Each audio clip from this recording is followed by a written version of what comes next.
Good morning. Hey, it's Friday. So thank God it's Friday. So isang magandang araw po sa inyong lahat na sumusubaybay po sa ating vlog.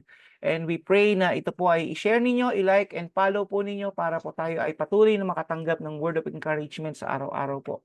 So sa kahapon po tayo po ay nag-aral o nakinig ng salita ng Panginoon. It's about worship. So gaano ba yung worth ng Lord sa bawat isa sa atin? So doon po natin kasi ng basihan kung paano natin sinasamba ang Diyos. So, sabi nga kasi sa Mark 12 verse 30, di ba? Sabi niya, love the Lord your God with all your heart, soul, mind, and strength. So if we really love God wholeheartedly, buong buhay po natin, buong pagkatao natin, ibang-ibang klase po yung worth ng Panginoon sa buhay po natin. Just like yung sinasabi ko nga sa mga loved ones po natin, if we really value them, di ba? Iba yung attention natin binibigay sa kanila. Pero minsan kasi natatakban o nasasapawan ng iba pang attention natin ng ibang bagay. Kaya minsan ito po yung mas nagiging worthy o worth doon sa ating pong ginagawa araw-araw. So that is worship. So sa gusto ng Panginoon, siya yung uunahin natin. Paano ba natin ito magagawa? Number one, in order for us to worship God, first of all, kailangan may focus ka. Kasi yung ginagawa po natin dito sa mundo, naka-focus ka dun eh. Kaya yun yung binibigyan ng grabing value, di ba?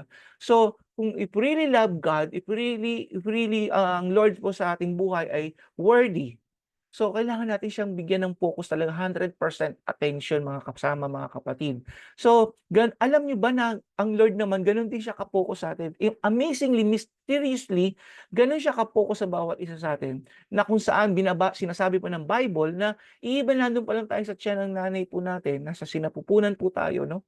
So, nandun nakikita po na niya hanggang sa tumanda tayo, hanggang sa lumabas tayo sa mundong 'to. Imaginin niyo na kahit saan ka man, nandoon sa madilim na lugar, ano man ang pinagdadaanan mo, nakikita ng Diyos 'yon.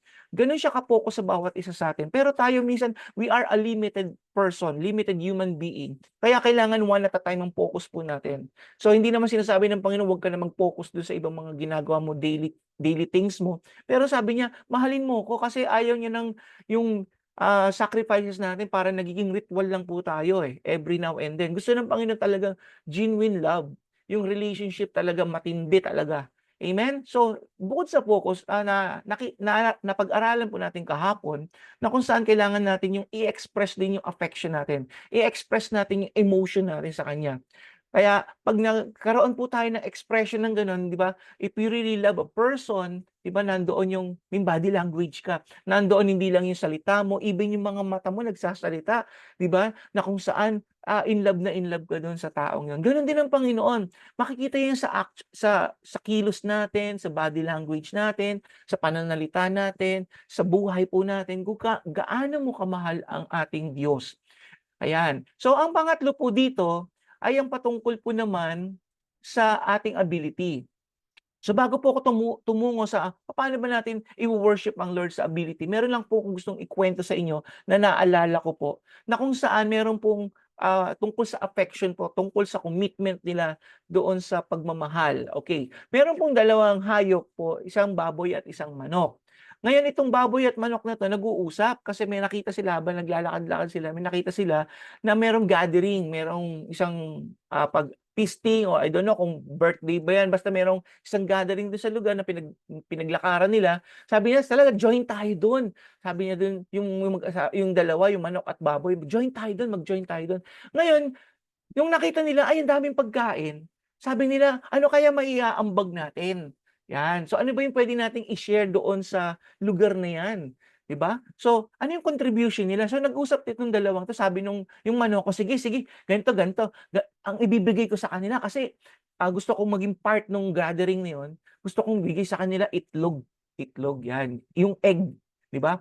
Ngayon, sabi naman nung baboy, "Teka, teka, teka, teka, sa'yo ano lang 'yan, contribution lang 'yang ibibigay mo kasi 'pag nangitlog ka, itlog 'yung part lang ng iyong pag-aano 'yan ng buhay mo, 'yung itlog contribution. Teka, teka kasi kung ako, 'pag ibibigay ko teka, naisip ko wala akong itlog, wala akong maibibigay kung hindi ham or meat na galing sa sarili ko, wala akong maiaambag." Kasi 'di ba parang ham and egg, parang gano'n 'no, or meat and egg. Teka, paano kung bibigay ito, kailangan kong ibigay yung buhay ko para maibigay ko yung meat na 'yan o yung ham na 'yan dun sa feasting na yun, dun sa handaang yun. So makikita niyo there are two different kind of people na kung saan pwede lang siya mag-contribute.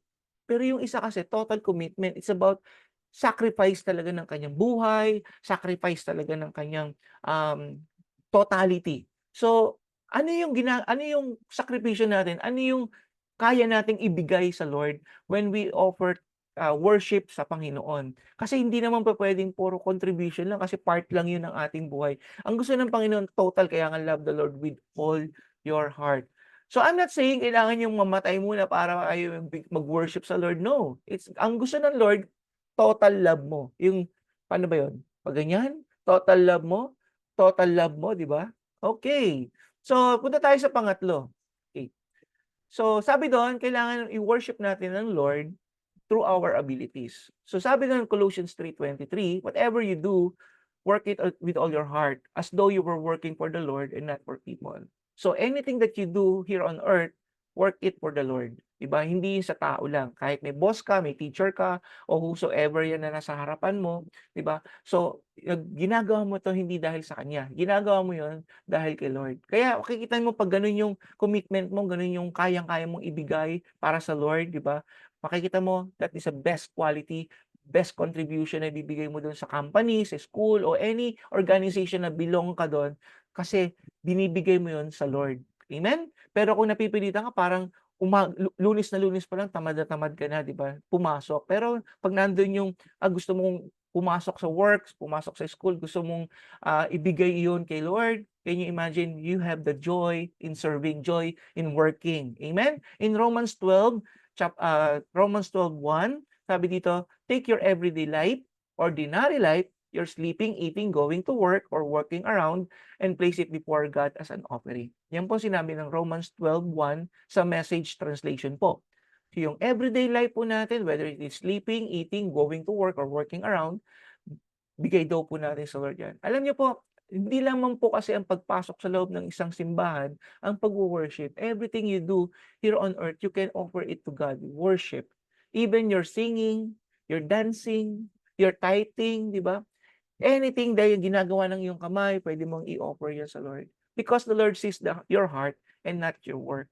Amen? So, ano man yung ginagawa mo ngayon, I hope to encourage you, brothers and sisters in Christ, kung sino ka man nanonood, nakikinig sa akin, na i-offer mo yan. Ano man yung ginagawa mo ngayon? Ikaw man na isang clerk ka ba sa work? Diba? Ikaw man ay isang janitor or isang housewife, isang ordinary person. You can offer that to God. And can you imagine, God can see you. Ano man ang ginagawa mo ngayon because the Lord is pleased dun sa puso mo na ginagawa mo yung para sa Kanya. And I believe that God will reward you. Kaya there are a lot of testimonies na sinasabi nila when they offer this sa Lord, itong ginagawa nila, they learn these lessons. Can you imagine the Lord rewarded them at nagkaroon sila ng increase, nagkaroon sila ng promotion, nagkaroon sila ng ibang klaseng level ng kanilang life na ngayon. Their lives never be the same again. At nagkaroon sila ng upgrade. Napakaganda po na ang Diyos po natin is very rewarding God. Ganun po ang ating Panginoon. When you really love Him, nakikita po niya yan at nararamdaman po niya yan. Kung paano po natin minamahal at nararamdam din ang ating mga mahal sa buhay dito sa lupa, ganun din ang Diyos, kapatid. Kaya, kapatid, ano man ang pinagdadaanan mo, isuko muna kay Lord yan. Alam ni Lord yan, nakikita ni Lord yan, kailangan lang niya, mahalin mo siya.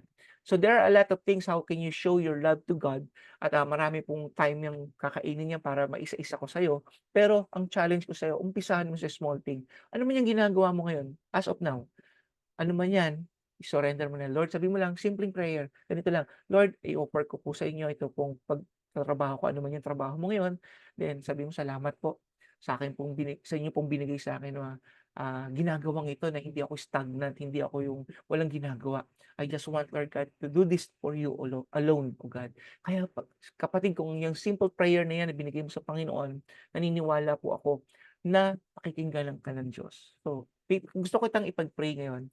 Salamat po, Panginoon, sa umagang ito. Natunay nga na ito pong tinuro niyo po sa amin sa encouragement, Panginoon, to worship you in anything we do, O God. Salamat po, Panginoon, tinuruan mo kami mag-focus sa amin po, magpo-worship sa inyo, tinuruan mo kami maging passionate or affectionate, Panginoon, sa amin pong ginagawa sa iyo. At gayon din, Panginoon, you want to use our abilities, O God, para po i-worship ka. Panginoon, tulungan niyo po kami na sa araw-araw na paggising po namin sa umaga, ang gagawin po namin ay sambahin ka, Panginoon. Ang kilos ng aming katawan, ang buong puso namin, isipan, Panginoon, ay para sambahin ka, O God. Kaya po, Lord, thank you, O God, dahil naniniwala kami, Panginoon, na patuloy mo kaming pagpapalain, sasamahan sa aming mga pinagdadaanan sa buhay, at magiging matagumpay kami sa pamamagitan po ng Panginoong Hesus. Kaya po ito po, kami po ay nagpapasalamat dahil po kayo ay tapat po sa bawat isa. Purihin at sambahin ka, Panginoon, sa pangalan mo lamang Hesus. Amen. So, God bless you all, mga kapatid, mga kasama. So, see you on Monday. So, Monday po, tayo magkikita-kita at makakapakinig muli ng salita ng Diyos. Purihin ang Diyos.